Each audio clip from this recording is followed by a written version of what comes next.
핫쌤입니다.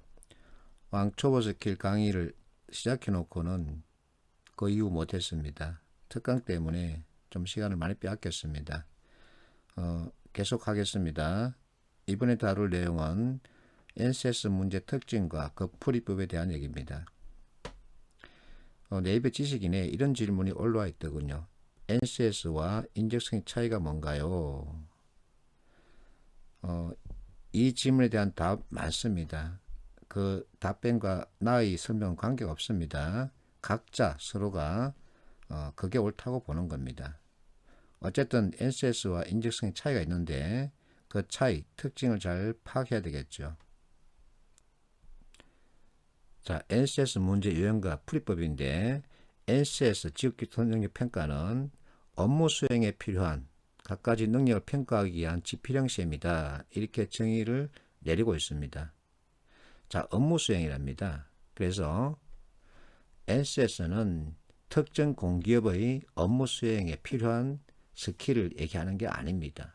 그리고 공기업만을 위한 NCS도 아닙니다. 사실은. 대한민국에 존재하는 모든 기업들이 일을 하는데 필요한 스킬을 체계적으로 정리한 것입니다. 그래서 여러분들이 코레일만을 위한 NCS, 건보만을 위한 NCS, 이와 같은 특정 공기업만을 위한 NCS 이렇게 사고하는 그 틀에서 벗어날 필요가 있습니다. 자, NCS 문제 유형은 크게 지식 활용형과 상황 대응형으로 나눌 수 있습니다. 지식 활용형은 말 그대로 여러분들이 20년간 학교에서 공부한 지식에 대한 이해를 묻는 문제입니다. 상황 대응형은 어떤 특정 상황이 주어졌을 때 학교에서 공부한 그 지식 가지고 활용해서 연결해서 이 문제를 풀 수 있니? 하고 묻는 질문입니다. 지식 활용형과 상황 대응형의 출제 비중을 보면은 지식 활용형은 10% 이내입니다. 상황 대응형은 90% 이내라고 볼 수 있습니다. 자, 핫쌤은 지식 활용형을 왕초보에서 다루고 상황 대응형은 절대 스킬에서 다룹니다. 자, 우측에 정영철 산업인력공단 NCS 공공지원팀장이 한 말을 여러분들이 제대로 이해할 필요가 있습니다.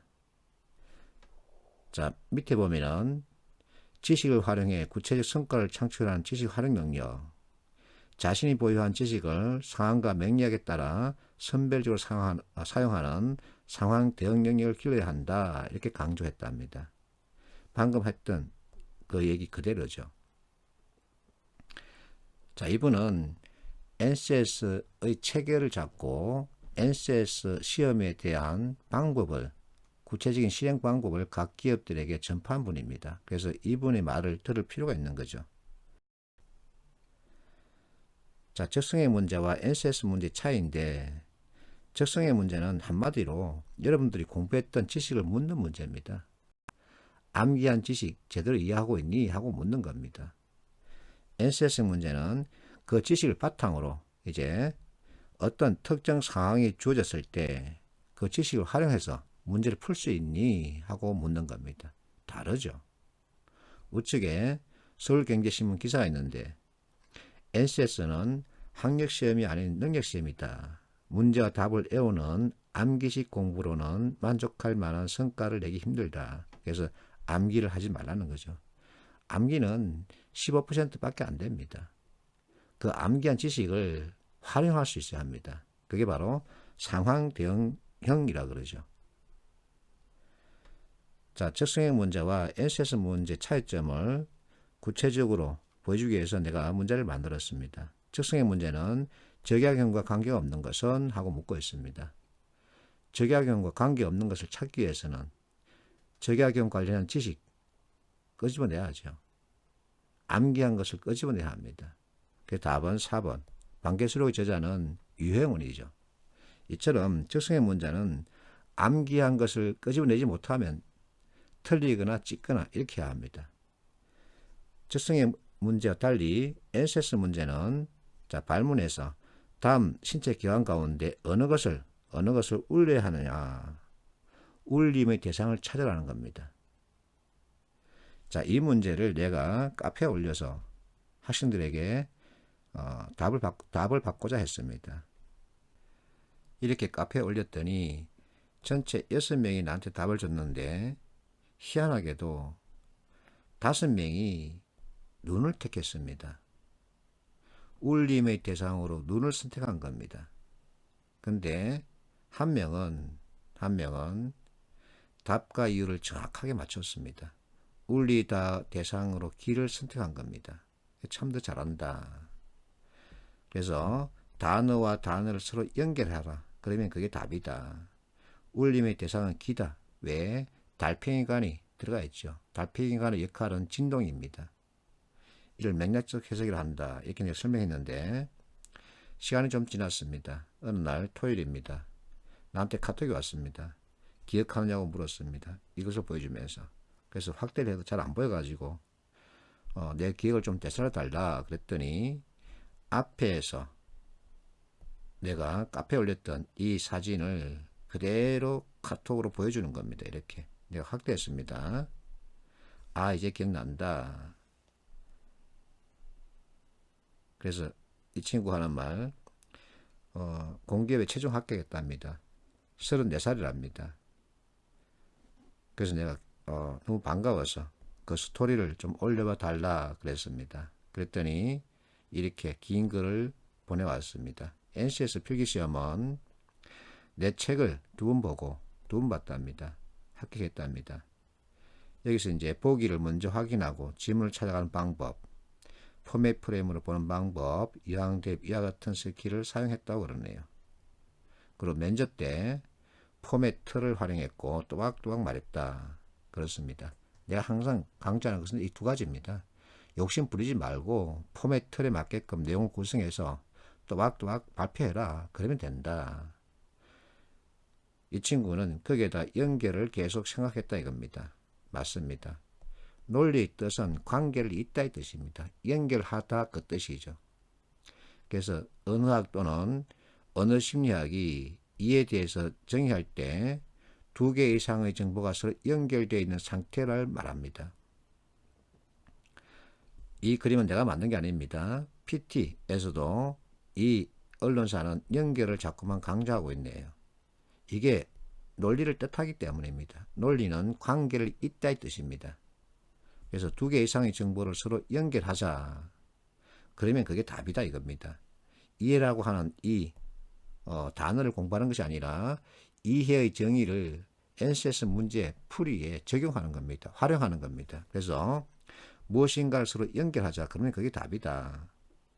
자, 울림의 대상을 찾으라 그런다. 그러면 기어야죠. 눈이 아닙니다. 왜?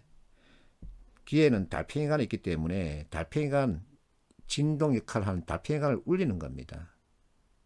그래야 진동해서 달팽이관의 진동을 일으켜서 내가 전달하는 거죠. 그래서 중거를 확보하라는 겁니다. 중거의 뜻은 판단 기준과 근거의 합성어입니다.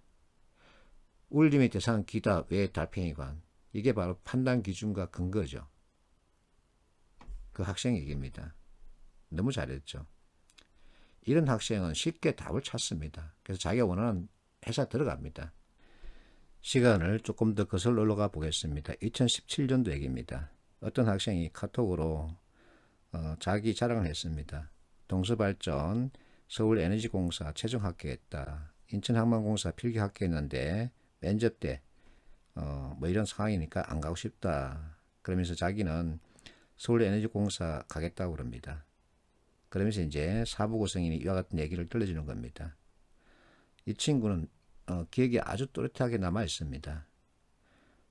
특강에 참여했던 학생인데 특강에 참여하기 전에 카톡으로 자기 고민을 얘기하면서 스터디 참여하고 있는데 그 스터디원 가운데 다르게 문제를 풀고 빨리 자기가 가고 싶은 회사 가더라. 이렇게 말하기에 내가 물었습니다. 그 어떻게 문제 풀더니? 그랬더니 계산하지 않고 그냥 무엇인가를 쭉쭉 긋기만 하더라. 내가 하는 말이 그 말이다. 내가 가르치는 게 그거다. 왜 자꾸만 모든 걸 다 읽고 해석하려고 그러니? 단어 하나 찾아서 그것을 서로 연결해라. 그러면 된다. 앞에서 얘기했듯이 이해의 뜻은 2개 이상의 정보가 연결되어 있는 상태를 말합니다. 그러면 이 이해의 뜻을 그대로 문제풀이에 적용하는 겁니다. 지식이란 단어와 지식이란 단어를 찾아서 그냥 연결해버리고 말아라. 그거 언제 해석할 거니? 왜?